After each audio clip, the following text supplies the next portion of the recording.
Listen, dear colleagues, it's worth saying again, colleagues, friends, and family, Vice Chancellor Raj Kumar, Dr. Manish Sharma, my dear brother, UNESCO, APRA, IPRA, UNDP, and other associates around the world.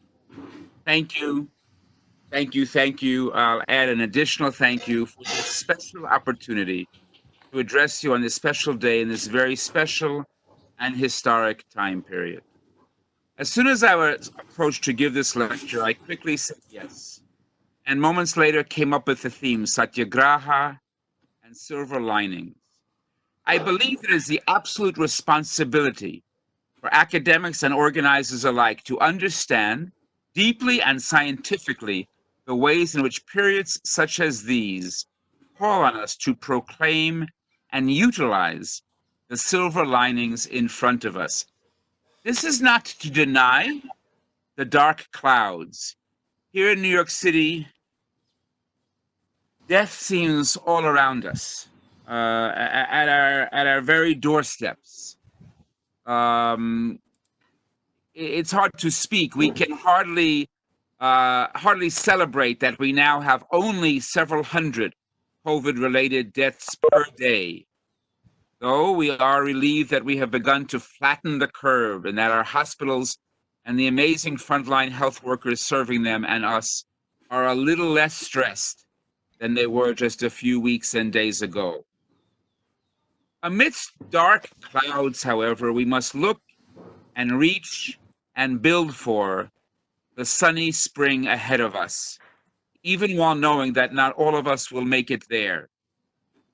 So, my mind goes to the German poet and playwright Bertolt Brecht, and a poster I've had hanging in my study for many, many years, but it strikes me particularly strongly now.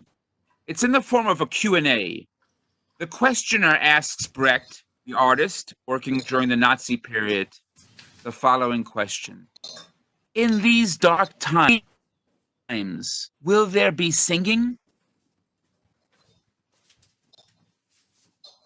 And the answer comes, yes, of course. Yes, of course, the artist answers. There will be singing. There will be singing about dark times. Please allow me to add two silver linings regarding us here today.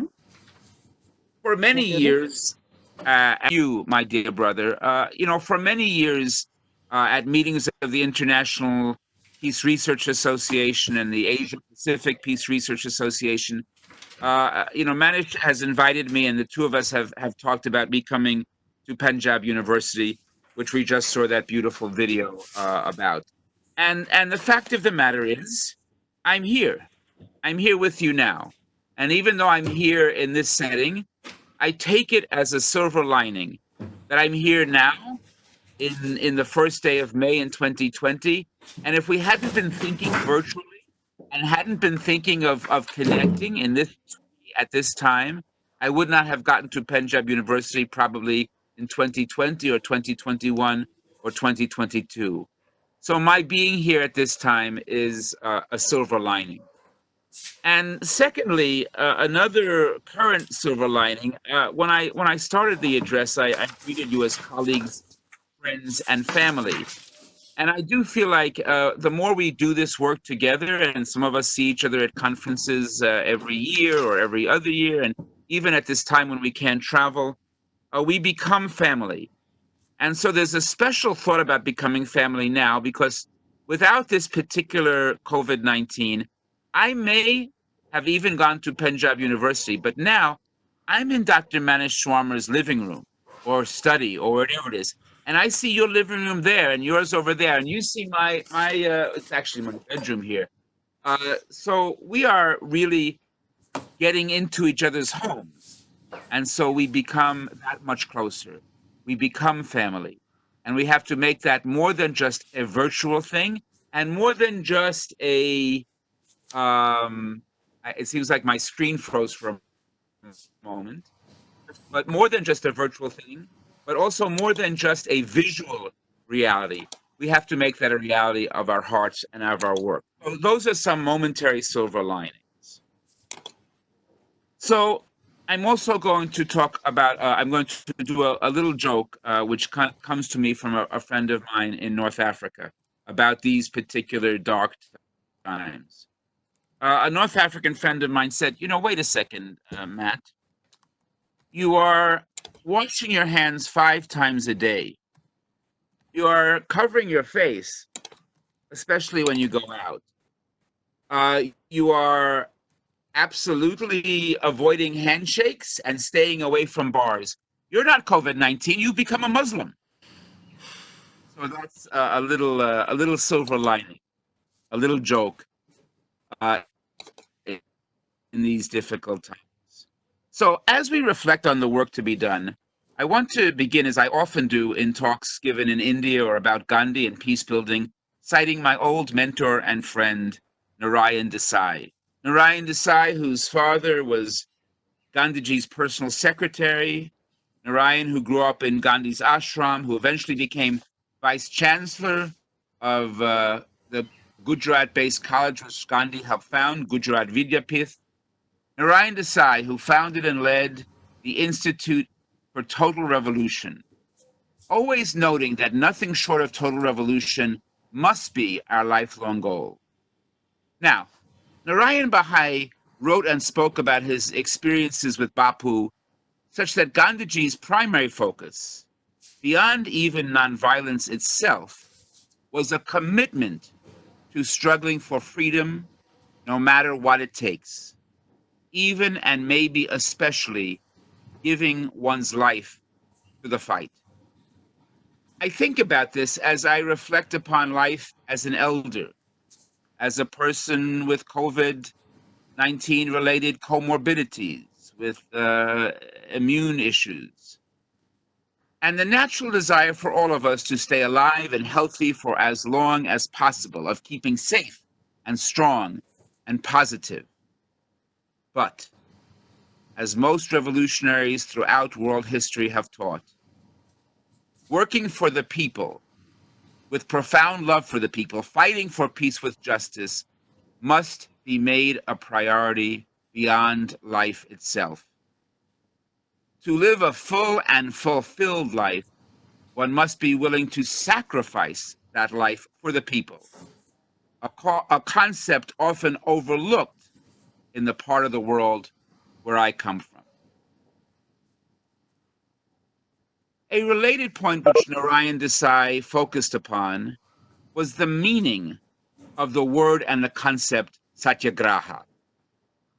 The meanings of Satyagraha, and I say meanings plural, because Desai noted that most folks are familiar with the definition of Satyagraha as truth force, the idea that by speaking truth to power and utilizing direct action beyond simple speech, we can shift power itself. And that is good. Some scholars and activists, however, add that Satyagraha must also be understood as soul force, the idea that our struggles must include a spiritual and universalist element, moving beyond us-them dynamics and othering, understanding that we are all connected, have good and evil within us, and thus we all have the capacity to change. Institutions and systems like capitalism, imperialism, patriarchy, homophobia, and transphobia, and fascism might well be evil, but individuals can and must move to change, even as we fight to fully dismantle and destroy all structural forms of oppression and subjugation. Now, I must say, it's impossible for me to think about this form of Satyagraha soul force and of Gandhi's own leadership in the fight against colonialism and not think immediately of our sisters and brothers in Kashmir. Whatever one's analysis of the history or beliefs regarding tactics and strategies, one absolutely cannot honorably discuss Gandhi or India today without aligning oneself clearly for the complete end of military occupation of Kashmir, for the complete freedom and self-determination of Kashmir. As a colleague of mine from the University of Massachusetts Amherst Resistance Studies Initiative and I co-wrote, we must not celebrate another Gandhi anniversary without raising front and center the question of modern colonialism and democracy in the land billing itself as the world's largest democracy. Here, in the USA, we know only too well how shallow the word democracy can be and currently is. Bina Nepram, my colleague from Manipur, another colonial territory, we're committed to the work to bring together all people living under occupation, from Western Sahara to West Papua, from Puerto Rico and Amazonia to West Africa, from Tibet and Rojava Kurdistan and Palestine. Kashmir and all the rest must be free. And that is also good. But back to Satyagraha and Narayan Desai. Narayan Bahai said that there was a third definition in addition to truth force and soul force, which is often forgotten, but perhaps most powerful, the most powerful of all three, and that we would do well, especially now, more than ever, to remember and hold on to. Gandhi, Narayan taught, understood Satyagraha to be a form of love force. And love here, of course, is neither simply sexual or platonic. It is universal and humanitarian, and even beyond humanitarianism, to trans species and a love of Mother Earth. That is the point where Gandhi and Cuban, Argentine, South American revolutionary Ernesto Che Guevara converged. Che famously said, at the risk of sounding ridiculous, all true revolutionaries are guided by feelings of great love. Please note that Che doesn't say filled with feelings of love. He says guided by them. And this is an important distinction and statement from someone most widely thought of as a radical, wholly committed to armed struggle. This makes me think of the great African liberationist Amilcar Cabral, the military commander and leader of the freedom struggle of the people of Guinea-Bissau. Cabral had his own version of emphasis on truth force, and his most famous speech talks about telling no lies and claiming no easy victories. But in the same speech, Cabral had his own version of emphasis on something asserted that revolutionaries, including the soldiers under his own command, must be, and this is a quote from him, militants, but not militarists. We must hold on to and unite around the idea that we are deeply committed to, militantly and unswervingly dedicated to, seeing an end to all injustice, even as all of us guard against militarism in all of its forms. And some of us even refuse to take up arms and commit ourselves to nonviolence. But Cabral, who was not committed to nonviolence, nonetheless said his own soldiers could not be militarists. Narayan Bahai, in emphasizing the power of love force, who likely turned more people on to the power of nonviolence than any 10 of us here combined, centered his institute around total revolution and not total nonviolence. And that's another distinction I think we need to make. So as we look about the many meanings of Satyagraha, let me turn now to the current crisis for just a moment. We all know that this global health pandemic was not a surprise, especially not to any scientist who studied epidemiology and/or to anyone who understood and studied the nature of healthcare systems worldwide.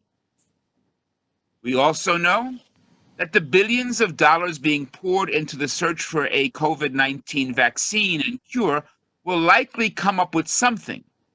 It is simply not clear exactly when or at what cost. But finally, as social scientists, we can equally surmise that no vaccine and no amount of government money will, quote, cure the diseases responsible for far more deaths than even the devastating COVID 19 and coronavirus. These diseases are known as poverty, known as domestic violence, known as all of the structural inequalities, which also are reflected in the fact that in the USA now, a vastly disproportional number of poor people and people of African, indigenous, and Latinx descent fall prey to and die from the COVID 19 virus than the rest of the population.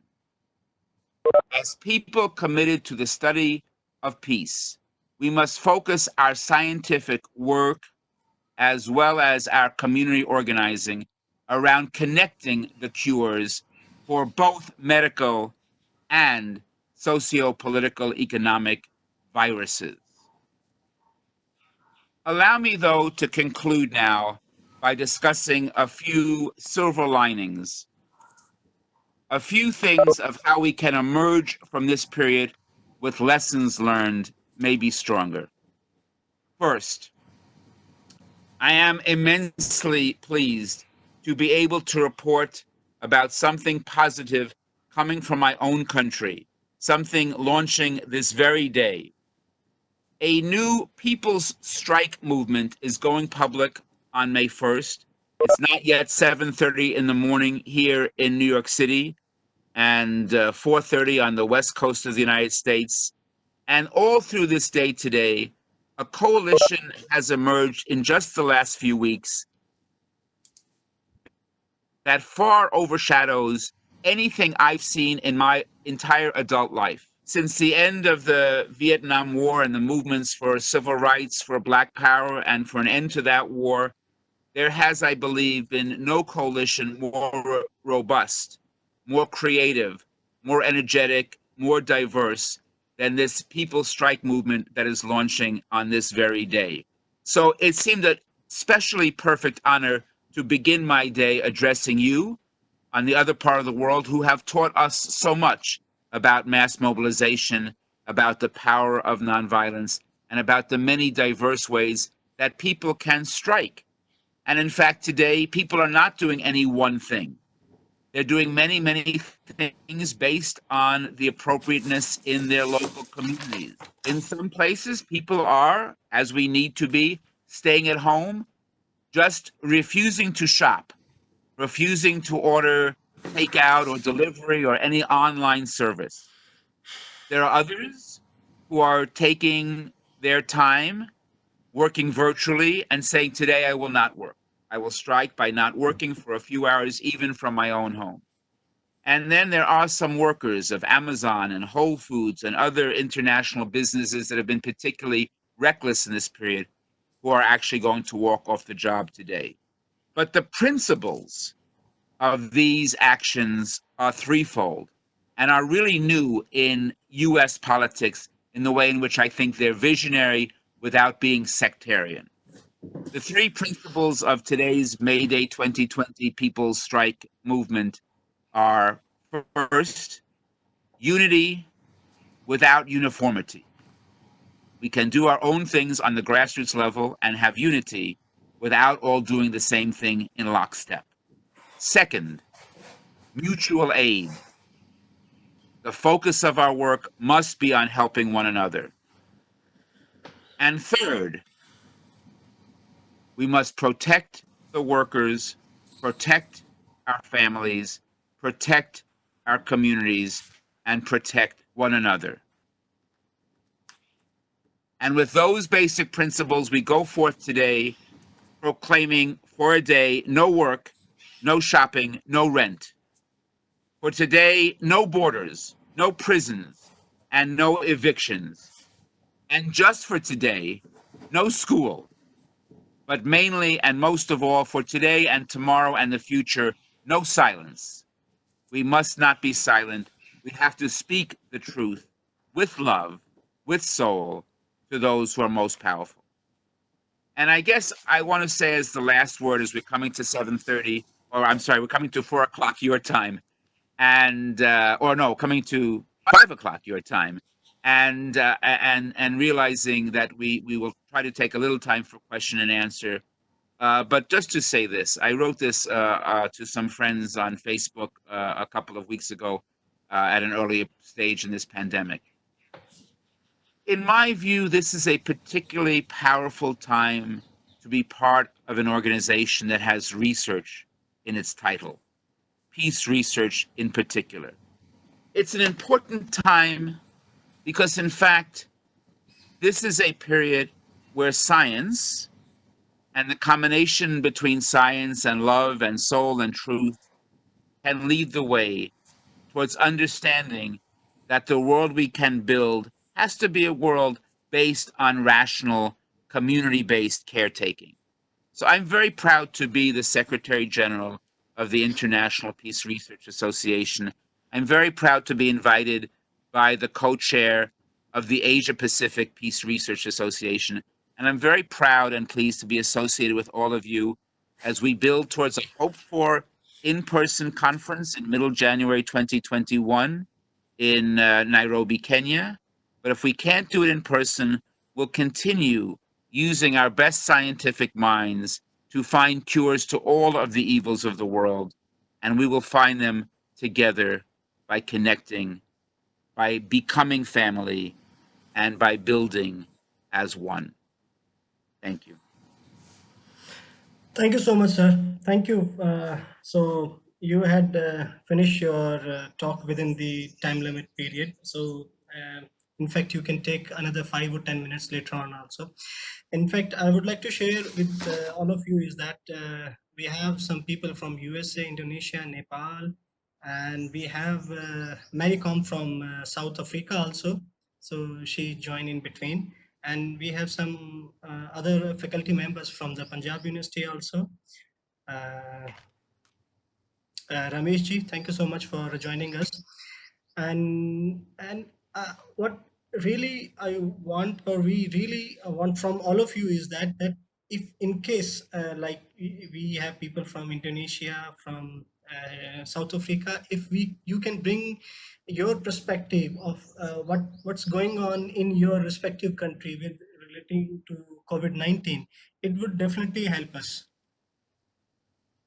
So who would like to start first? And in case if you have specific questions to Professor Matt Meyer's presentation, or if you want to add something to it, you just raise your question, and so that we can, or you can put up the things in the chat session, so that we can ask the questions, and so that we can, in case if we don't have the time, then we can give you in writing also. So you can write down your questions. Since we have Professor Herbert Rosanna. Professor Herbert, can you hear me? Herbert Rosanna. He's asking, we discuss and study about war.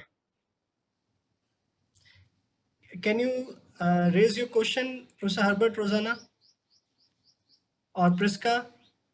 No, Yeah.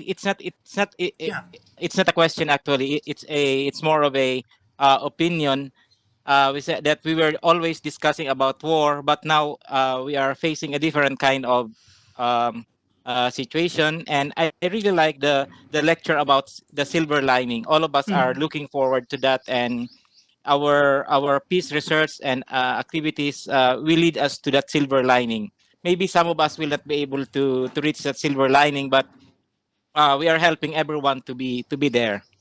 In fact, I had received one message from our Honorable Vice Chancellor that we need to bring the roadmap to help us to chart us pathway forward. That the one is increase in domestic and intimate partners violence. Second one is increase in firearms deaths.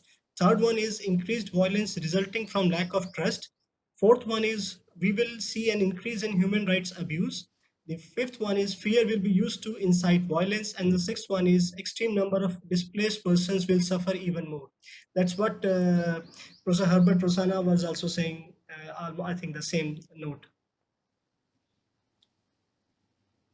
Okay, then we have a question from Rahul. Sir, can you go through some light on how to go about this in the contemporary scenario, Professor Meyer? Yeah, and I also note that Rahul talked about formulating new models of development based on decentralization and peace. So I connect those two things because I think, and I should say this, I'm happy to try to answer this, and it is one of the things when we're chumping with time and technology issues. But I'll just say quickly here two things. First of all, um, if this was a traditional class on something that had happened before, perhaps I, with the long beard and the gray hair and the experience, could give an answer. But so much of what we're talking about now is new territory. It's new ground. We can even look back maybe to things that took place 100 years ago with global pandemics and epidemics. But obviously, 100 years ago, people were not able to have talks from all of those different places that Manish just spoke about. Our friends from all over Asia Pacific and some other places as well, and including some places here in the Americas. So we have a different set of circumstances than we've ever had before. So, uh, what we mean by new models of development, what we mean by decentralization, and how we go about dealing with these things in the contemporary scene are things that if I had the exact answer to those questions, Rahul, um, that would be almost a miracle. These are questions, these are great questions, and they're questions we have to ponder collectively. We have to ponder them by having these kinds of conversations um, deeper. So, in some ways, I'd like to say this as a start. Yes, I would like to get back to Punjab University. I looked at the video at the very beginning and I heard the stories. And I'm thinking, no, I want one of the samosas on that lawn. I Oh, want to go really? on that lawn and get some of that food. I'm Okay. hungry now. I'm hungry for the food, but also we need to, while we can't do that yet, we need to continue and deepen these conversations about what decentralization and new models of development mean. And I'll say this one more thing, and I see there are more questions coming up. Yes. But the fact of the matter is, even though I sort of dodged the question by saying that we don't have an answer yet and we have to answer it together, I will say this. We have examples of things that haven't worked. Top-down solutions have not worked. Solutions that are wholly reliant on governments only, even good, benevolent local governments, don't work. It doesn't mean we throw the government out. We just can't wholly rely upon them. And finally, solutions that involve only charismatic, individual, often male leaders don't work. That doesn't mean we get away with leadership altogether or we don't get away with men altogether. Surely I'm not saying that. But it means that we understand that as we build with decentralized new models of development, we look at things like structural issues. We look at things like issues of gender and race and class. And we look at those things in ways that deeply turn on their heads, make in a revolutionary way the new alternatives we must build. Okay, we have another question from Ramesh ji, that how we can differentiate between greed and development. Is development is always induced by greed? Yeah, and I see incredible questions as well, and I can multitask a little bit Hmm. by Uh, scrolling through okay. about questions of. I'll just repeat them. About questions of freedom of expression in the U.S. and emergency conditions and prison. Questions of uh, um, the well. Let's just start with the thing about differentiation between greed and development. What it means by solidarity in this moment. Look, to me, uh, both good intentions and philanthropy, to look at two terms, are not bad things. But they're also not the most important thing. And in some ways, they're not so useful things at this moment. We don't really need more philanthropy, and we can't survive just on good intentions. We have to be smarter than that and better than that. We have to understand that sometimes the best of intentions don't end up doing for people what they really need. Because, the old adage, if you give someone something to eat, they'll eat for a day. But if you teach them how to fish, if you teach them how to prepare food, if you teach them how to eat, then they'll survive on their own, self-sufficiently. So I think that's a key. When philanthropy understands that some person who's rich gives something to someone who's poor, but the ultimate structures of rich and poor remain, greed is almost inevitable in that sense. So development has to be done, true development, a just development, long-lasting, sustainable development has to go along different lines. Does that suggest that I'm talking about something other than capitalism? Yes, it suggests I'm talking about something other than capitalism. Does that mean that all forms of mixed economies or all forms of private economies have to be thrown out? No, no. If you figure this out from my talk, I'm a person who's very against, and I think history bears this out, dogma. We don't do well when saying it has to be all this way or all that way. So mixed economies, including some grassroots decentralized capitalism, may be good. But the level of financial inequality that exists all over the world today make greed inevitable.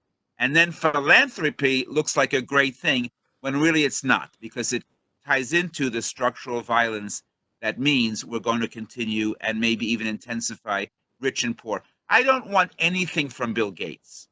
Now, I'm not saying I'm a man who now has as the president of my country, well, you know who it is, eh? And so compared to that dude with the orange hair, Bill Gates looks great. But frankly, I don't want Bill Gates. If Bill Gates solves our problems will not be solved for very long. We need an eco-socialism. We need an environmentally conscious, people-centered. Do you want to call it communism? Do you want to call it socialism? Do you want to call it mixed economy? I don't care what we call it. But I know being rigid and dogmatic and relying on anything that is greed centered, like capitalism as a large structure, cannot make for sustainable development.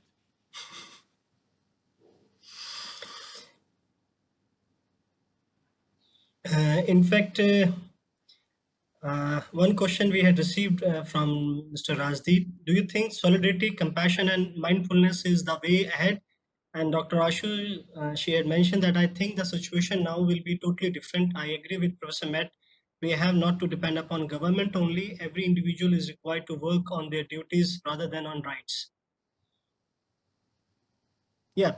It's very good that I have brothers like Brother Rajib ask questions like, do you think solidarity, compassion, and mindfulness is the way ahead? Solidarity, compassion, and mindfulness. Because then I can just take that question, tell my brother Rajib that I love him, and answer the question by saying, yes, yes, I think that solidarity, compassion, and mindfulness is the way ahead.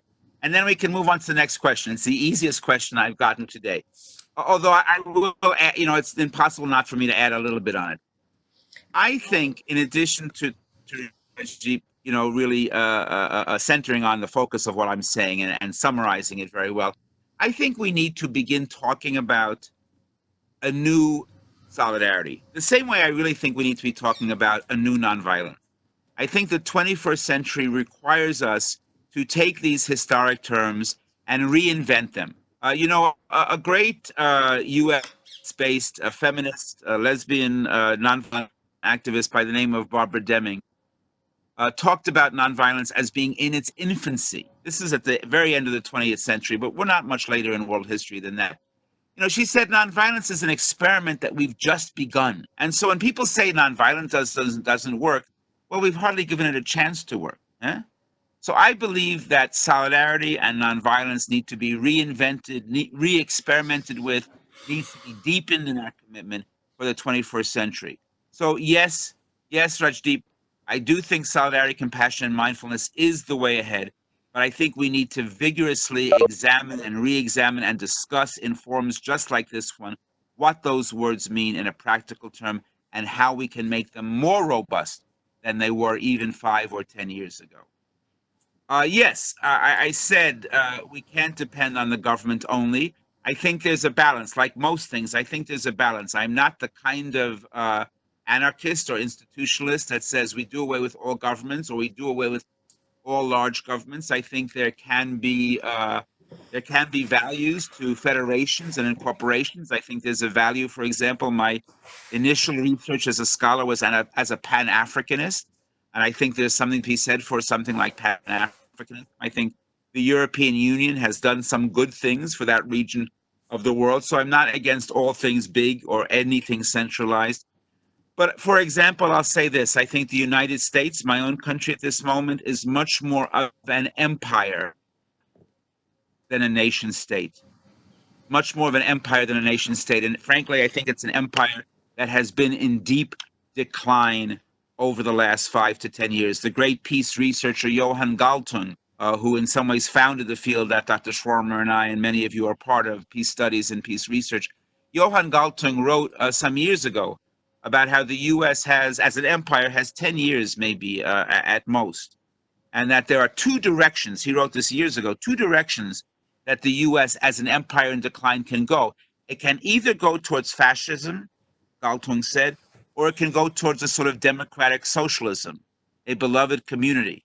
And so it was not with a sense of irony or coincidence, but with a sense of great admiration about our colleague Johan Galtung's shrewdness that we looked some years ago at the campaigns of Donald Trump and Bernie Sanders. Because here we had fascism and democratic socialism in different forms right in front of us. So I think that certain forms, like the empire known as the United States, have outlived their usefulness. I don't think the United States is going to collapse as a country, but I think it may collapse as an empire. So, what does this mean about the question that was asked about governments? I think uh, local governments are best. And local governments that are truly representative and that have a dynamic engagement with the people are even better than that. And representation doesn't always mean voting. You know, the US spent a lot of time over the last years, decades, suggesting that democracy equaled voting. But we know here, and I think in India, you know there, that voting is one tiny little part of what democracy must mean. And true democracy means participation and representation on the social, cultural, political, and economic level. And doing a vote is one thing that you can do. Maybe once a year or once every few years, it'll take you maybe 5 minutes or maybe an hour or maybe 2 hours. If that's all the time you devote for making your community better in the course of a year, 5 minutes or even an hour or even a day, then you're not doing it right. We're not doing it right. We have to, all of us, devote more time to strengthening our communities, not just to fight a pandemic, but to actually build a robust and real democracy in our time. We have another question from one of our student. He is representing our Punjab University students also, and he had mentioned that how do you see the US backtracking from major international forums? Are we moving towards a post-pandemic world which is multipolar and see US contribute lesser in charitable tasks, which with WHO and so? Yeah, it's a great question. It's a great question. I think the first thing that comes to my mind, I have to tell a little story maybe you've heard of, which is just it speaks to the insanity of life in my part of the world at this moment. You know, I'm a born and raised New Yorker. I'm not just someone who came to the city because it was the most international or because the most dynamic. I was born here. My parents were both born here. Two of my grandparents were born here. So I'm a real New Yorker, huh? And maybe you know, we've had scary moments. I was here at 9/11, you know, though we've in some ways been cushioned from some of the hardships and the wars of the rest of the world.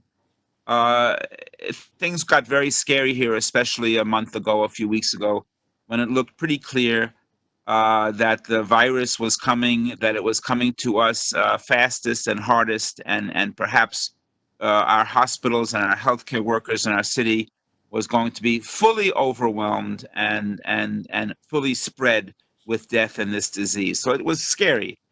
And it's a little different now. I'm breathing a little easier, and some of that's because our local government in New York City and in New York State has actually done some positive things. But the craziness, the absolute insanity, which speaks completely to your question, we saw in this period a few weeks ago, a month ago, the governor of New York advocating for New York by literally having to outbid other state governments to get more ventilators here. Literally had to bid up the price so that New York State could buy protective equipment, PPE, personal protective gear for hospital workers at a higher price than other local governments could do because we knew we were about to get hit. Now, this is a competition even between local states or cities within the US. It speaks to nothing about how the competition between governments, between regions of the world, between the global north and the global south are going to play out in the coming months and years. It's truly madness. And so I don't have an answer. We are facing, we are already in the middle of an economic crisis, unlike anything we've seen for at least many decades, most of us in our lifetime, and maybe in the history of the last century or so. The way out of the economic crisis is going to have to be like everything else we've been talking about, very decentralized. Does that mean that some places and some people are going to have to do more to grow our own foods? Yes. Yes. I live in New York City. It's not a place where there's a lot, there's a lot of concrete, which doesn't make for a lot of growth on the cement. But we are going to have to figure out how to work with local farmers and how to reintegrate in a rational way. I used that word before, in a rational way, uh, the basic issues of survival. What's required? Is 5G required, or is water, clean water, required? I mean, I'm not speaking against 5G. I have two teenage children. I'd be in big trouble if I was very anti-tech. But I know that looking at water protection is a key issue for all of us in the future, even before COVID-19. So the question of sustainable development, the question of just resources, and the question of this economic disaster that we're in the middle of are all interconnected in a deeper way possible. So perhaps, just perhaps, this is a hope for a silver lining, not one we have yet.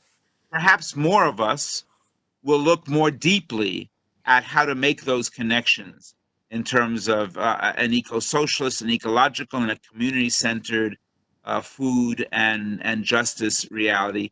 Even as on a large scale, there will be unemployment and there will be small businesses failing and already failed in this difficult time. Last two questions, because we are exceeding the time limit now. So the one question is from one of my faculty member, that the post COVID-19 situation, all the countries are facing economic crisis. So will this lead to conflict of interest between the two countries? And I, as our Honorable Vice Chancellor also mentioned in that.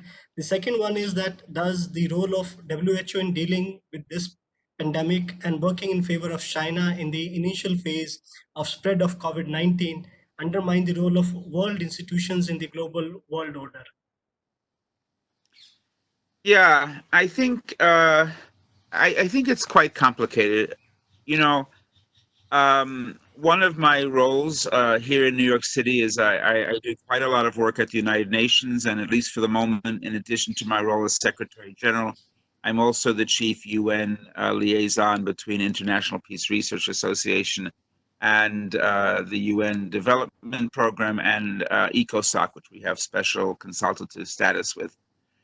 And so in that context, we see really up close and personal all of the ways in which the United Nations has its weaknesses. And we understand that the United Nations can look weak only because we hope so much for it. You know, for a long time, for more than 50 years, now 75 years, etc., we're looking at the UN to be the space where we have that rational, international, cooperative, and collective critical conversation. And some of those conversations do take place. But so much is lost in bureaucracy and paperwork and competition.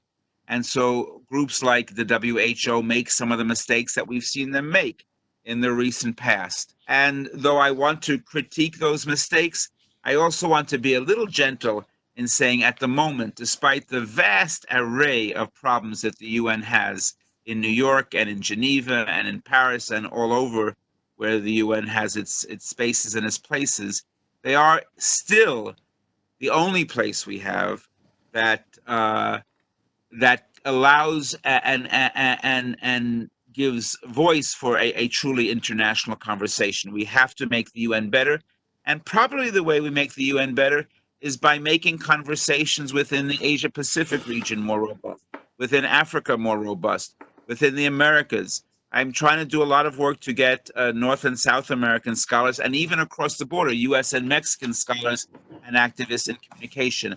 I've been to some meetings of the group I mentioned that Dr. Schwarmer co-chairs, the Asia Pacific Research Association. It's a glorious place because leaders from different places and different communities, including China, including Vietnam, including Korea, especially including India and Indonesia and elsewhere, have these kinds of conversations.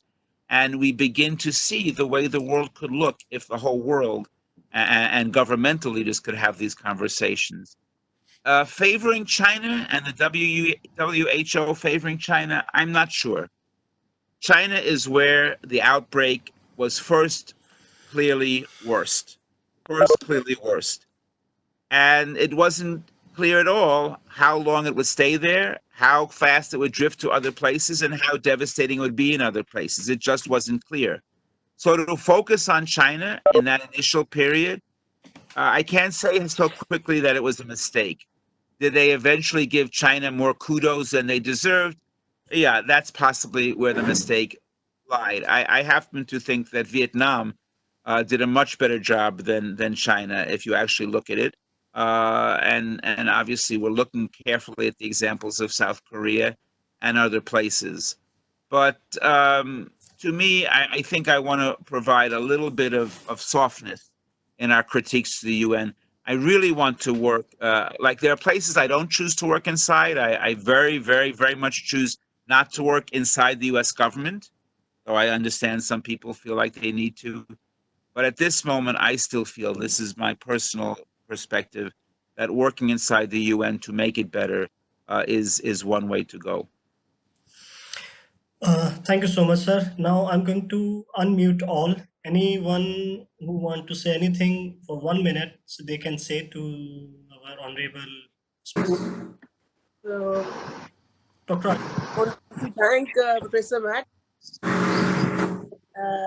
First of all, I'm audible. Yeah, First you of are all, I audible. want to thank our authorities and our chairperson also, who has given us this opportunity to listen a very thought-provoking lecture, a recent, on the recent issue by Professor Matt. It was really interesting, and we are here at home and thinking what to do next. Now we have got something to think it for what we have to do the next and how we can move in our society, how we can lead our life in the future. So thank you very much for this opportunity, and we are very thankful. I must say, dear, I'm having the same thoughts. I'm here in my room and I'm also thinking. So looking at your smile and looking at your sister, taking photos and smiling, I'm also thinking, what is it we can do? So I'm inspired by being in this conversation, and I thank you. Yeah. Who's next, please? Yeah. I just want to thank Professor Wack. His lecture was really extremely good. we have gained so much, and it was really enlightened. Your lecture was really good, awesome, and my best wishes to you.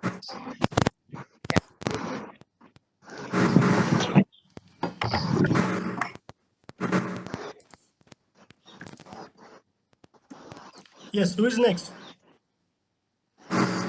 Manpreet Right, आपकी sir. आवाज नहीं आ रही. Yeah, Manpreet, please carry on. Sir, so this is Manpreet Singh Mal, and from the deepest core of my heart, I am really thankful for our beautiful lecture to both Professor and Dr. Manish. And, I really think that we need to go in a post-pandemic world where we have international cooperation between the organizations, national cooperation, and also the cooperation between individuals, so that we can work for the welfare of the society in a better manner. Thanks a lot, sir. Thank you, Manpreet. Yes, I Yes. also am deeply grateful to Dr. Manish, to Manish Ji, my brother. This has been a special time together. And even though I may not get to Punjab and I may not get to see you in person again for another month or 2 months or a year, I don't know. I do know that I'm always willing to do this again because I do feel like I am deepened by these. I'm deeply grateful. Happy Mayday, Namaste, long live, and stay safe, stay healthy, and stay strong, all of you.